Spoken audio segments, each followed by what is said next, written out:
Praise the Lord. ജീവജലത്തിൻ്റെ പുതിയൊരു എപ്പിസോഡിലേക്ക് എല്ലാ സഹോദരങ്ങൾക്കും യേശുക്രിസ്തുവിൻ്റെ വന്യനാമത്തിൽ സ്നേഹ അഭിവാദനങ്ങൾ. ഇന്ന് 2025 ഓഗസ്റ്റ് മാസം 9-ാം തീയതി ശനിയാഴ്ച, ദൈവത്തിൻ്റെ വലിയ കൃപയാൽ ഒരു വീക്കെൻഡിലേക്ക് തമ്പുരാൻ നമ്മെ പ്രവേശിപ്പിച്ചിരിക്കുന്നു. നാം ഏവരുമായിരിക്കുന്ന ഇടങ്ങളിൽ ആരോഗ്യത്തോടും സൗഖ്യത്തോടും ദൈവകൃപയോടും കൂടെ ജീവിപ്പാൻ സ്വർഗത്തിലെ ദൈവം ഇടയാക്കട്ടെ എന്നുള്ള പ്രാർത്ഥനയോടെ ഇന്നത്തെ വാഗ്ദത്ത വചനത്തിനായി ഒരുങ്ങാം. ഇന്ന് ജീവജലത്തിൽ കൂടി പ്രോമിസ് വേഴ്സായി നമുക്ക് ലഭിച്ചിരിക്കുന്നത് എസ്രയുടെ പുസ്തകം 3-ാം അധ്യായം 12-ാം വാക്യം.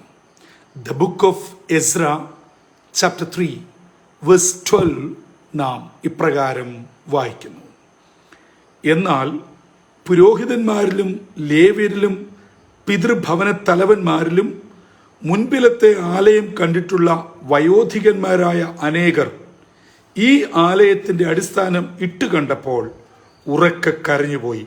മറ്റു പലരും സന്തോഷത്തോടെ ഉച്ചത്തിൽ ആർത്തു. വളരെ ധന്യമായ സ്തോത്രത്തിൻ്റെ ഒരു വാക്യമാണ് ഇന്ന് നമുക്ക് വാഗ്ദത്ത വചനമായി ലഭിക്കപ്പെട്ടത്. ഇതിൻ്റെ പശ്ചാത്തലം നമുക്ക് ഏവർക്കും സുപരിചിതമാണ്. 70 വർഷത്തെ ബാബേൽ പ്രവാസശേഷം പാർസി രാജാവായ കോരേശിൻ്റെ മനസ്സ് ദൈവം ഉണർത്തി. യിരെമ്യാ പ്രവാചകനാൽ പ്രവചിക്കപ്പെട്ടത് നിറവേറുകയാണ്. അങ്ങനെ ഘട്ടം ഘട്ടമായി നെബൂഖദ്നേസറിന്റെ കാലത്ത് യെരുശലേമിൽ നിന്നും അടിമകളായി പിടിക്കപ്പെട്ടു പോയവർ മടങ്ങി ജെറുസലേമിലേക്ക് എത്തുകയാണ്. അവർ വന്നവർ 20 വയസ്സ് മുതൽ പ്രായമുള്ള എല്ലാവരും അത്യധ്വാനം ചെയ്ത് ആലയത്തിൻ്റെ പണിയിലേക്ക് പ്രവേശിക്കുകയാണ്. അങ്ങനെ ആ നിലയിൽ എത്തിയപ്പോൾ ഈ കൂട്ടത്തിൽ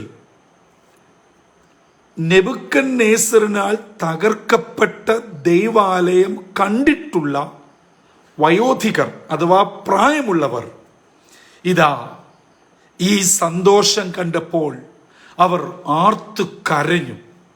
മറ്റുള്ളവർ സന്തോഷിച്ചു, ഉറക്കെ ആർപ്പിട്ടു. അവരുടെ ഉള്ളിലെ സന്തോഷം പല നിലകളിൽ ബഹിർഗമിച്ചു. പ്രിയമുള്ളവരെ, ഇത് ഇസ്രായേൽ ജനത്തിൻ്റെ ചരിത്രത്തിലെ നാഴികക്കല്ലാണ്.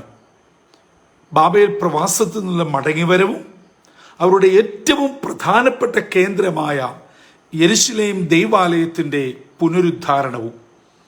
ഈ വാക്യത്തിൽ നിന്നും പരിശുദ്ധാത്മാവ് ഇന്ന് നമുക്ക് നൽകുന്നത് നമ്മുടെ നഷ്ടങ്ങൾ, നമ്മുടെ കോട്ടങ്ങൾ, നമ്മിൽ നിന്നും കൈമോശം വന്നതെല്ലാം മടക്കിത്തരുന്ന ഒരു ദൈവമുണ്ട്. എന്നാൽ ഇടക്കാലത്തെ ചില സമയങ്ങൾ നമ്മൾ ചില പ്രതികൂലത്തിൽ കൂടെ കടന്നു പോയേ മതിയാവുകയുള്ളൂ. അത് ഓരോരുത്തർക്കും ഓരോ വിധത്തിലാണ്. എന്നാൽ ഇവിടെ നാം കാണുന്നുണ്ട്, ലേവ്യർ, ഗോത്ര തലവന്മാർ, പിതാക്കന്മാർ, ഇവര് നേരത്തെ ദൈവാലയം കണ്ടിട്ടുള്ളവർ അടുത്ത ദൈവാലയത്തിന്റെ അടിസ്ഥാനം ഇട്ടപ്പോൾ അവർ ആർത്ത് സന്തോഷിച്ചു, സന്തോഷം കൊണ്ട് കരഞ്ഞു, അവർ ആർപ്പിട്ടു. അങ്ങനെയെങ്കിൽ കഴിഞ്ഞ നാളുകളിൽ എൻ്റെയും നിങ്ങളുടെയും വേദനയുടെയും ഭാരത്തിൻ്റെയും നിന്ദയുടെയും പ്രതികൂലത്തിൻ്റെയും മധ്യേ കരഞ്ഞിട്ടുണ്ടോ? വിഷമിച്ചിട്ടുണ്ടോ? ദൈവസന്നിധി സമർപ്പിച്ചിട്ടുണ്ടോ? പ്രിയമുള്ളവരെ, നമുക്കും ഇതുപോലെ സന്തോഷത്തിൻ്റെ ആശ്രുക്കൾ പൊഴിക്കുന്ന ഒരു സുദിനമുണ്ട്.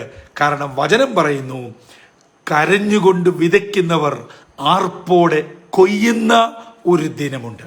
അങ്ങനെയെങ്കിൽ ഈ മാസത്തിൻ്റെ 2-ാമത്തെ ശനിയാഴ്ചയാകുന്ന ഓഗസ്റ്റ് 9-ാം തീയതി ശനിയാഴ്ച അതിരാവിലെ ഇന്നത്തേക്കുള്ള വാഗ്ദത്ത വചനം കേട്ടുകൊണ്ടിരിക്കുന്ന മാതാപിതാക്കളെ, സഹോദരി സഹോദരങ്ങളെ, നിങ്ങളുടെ ജീവിതത്തിൻ്റെ നഷ്ടം എവിടെയാണ്? കോട്ടം എവിടെയാണ്? പലതിനെയും ഓർത്ത് വ്യാകുലപ്പെട്ടും സങ്കടപ്പെട്ടും ഭാരപ്പെട്ടും വേദനയിലായി ഈ പ്രഭാതത്തിൽ ഇന്നത്തെ വചനം കേൾക്കുന്നുവെങ്കിൽ, സഹോദര സഹോദരി, ദൈവത്തിൻ്റെ വചനം താങ്കളോട് ഈ പ്രഭാതത്തിൽ എസ്രാ ശാസ്ത്രിയിൽ കൂടെ വ്യക്തമായി പറയുന്നു, നിങ്ങളുടെ നഷ്ടപ്പെട്ടതിന്, നിങ്ങൾ വേദനിച്ചതിന്, നിങ്ങൾ ഉപവസിച്ചതിന്, നിങ്ങൾ പ്രാർത്ഥിച്ചതിന്, നിങ്ങൾ കണ്ണീരൊഴുക്കിയതിന് നിശ്ചയമായും തമ്പുരൻ പരിഹാരമൊരുക്കും. അതിനൊരു പ്രതിഫലം നൽകിയിരിക്കും. നിങ്ങൾ അറിയാത്ത വഴിയിൽ കൂടെ, അറിയാത്ത ആളുകളിൽ കൂടെ നിങ്ങളുടെ പ്രതികൂലങ്ങളെ അനുകൂലമാക്കുന്ന ഒരു ദൈവം ജീവിക്കുന്നു. അതിനെന്ത് നമ്മൾ ചെയ്യണം? ശക്തമായി പ്രാർത്ഥിക്കുക, ദൈവസന്നിധിയിൽ മുഴങ്കാലമടക്കുക, പ്രത്യാശയോടെ കാത്തിരിക്കുക. അതെ, ഇസ്രായേൽ ജനം, വയോധികന്മാരായ പിതാക്കന്മാർ സന്തോഷം കൊണ്ട് ആർപ്പിട്ടതുപോലെ, അതെ, ഭക്തനായ ഇയ്യോബ് പറഞ്ഞതുപോലെ, അന്യന്റെ കണ്ണല്ല എൻ്റെ സ്വന്തം കണ്ണാൽ ഞാൻ കാണും. ഈ ഒരു വലിയ പ്രത്യാശ നമ്മുടെ ഉള്ളങ്ങളിൽ നിറയട്ടെ. നിങ്ങളുടെ മകനെ ഓർത്ത് ഭാരപ്പെടുന്നോ? മകളെ ഓർത്ത് വിഷമിക്കുന്നോ?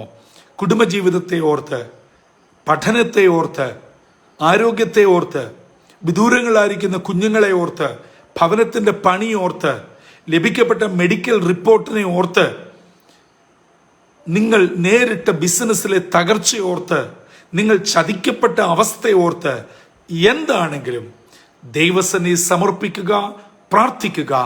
അതിന്മേൽ നിശ്ചയമായും തമ്പുരാൻ പരിഹാരം ഒരുക്കുക തന്നെ ചെയ്യും.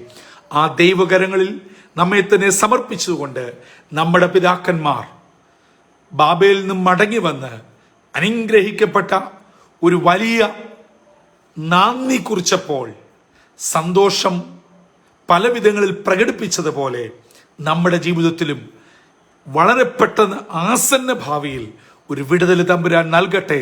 അങ്ങനെ ദൈവത്തെ സ്തുതിപ്പാൻ ഇടയാകട്ടെ. അതിന് നമ്മെ തന്നെ താഴ്ത്തി ഏൽപ്പിക്കാം, തലകളെ വണക്കാം, പ്രാർത്ഥനയ്ക്കായി ഒരുങ്ങാം.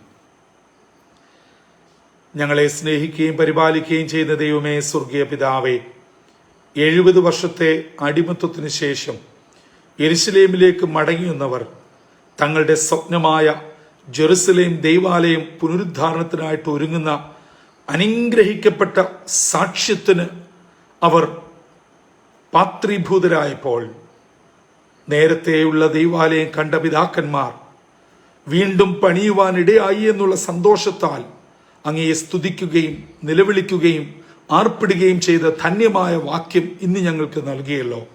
അപ്പാ, ഞങ്ങളുടെയും ജീവിതത്തിൽ തകർച്ചകൾ, വീഴ്ചകൾ, പരാജയങ്ങൾ, നഷ്ടങ്ങൾ, നിന്ദകൾ, ബുദ്ധിമുട്ടുകൾ ഒക്കെ നേരിട്ടിരിക്കുന്നു.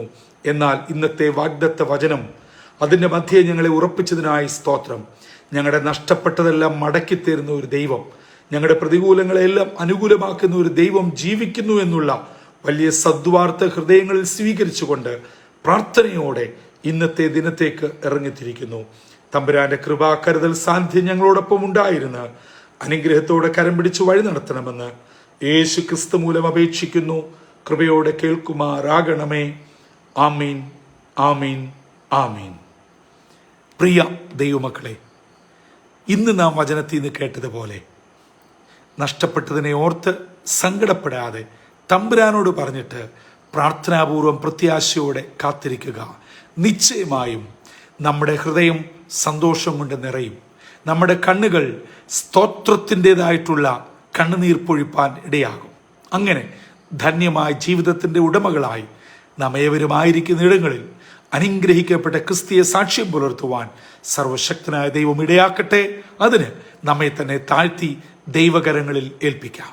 കർത്തൃ ശുശ്രൂഷയിൽ നിങ്ങളോടൊപ്പം brother Santhosh Kodukulanji. God bless you all.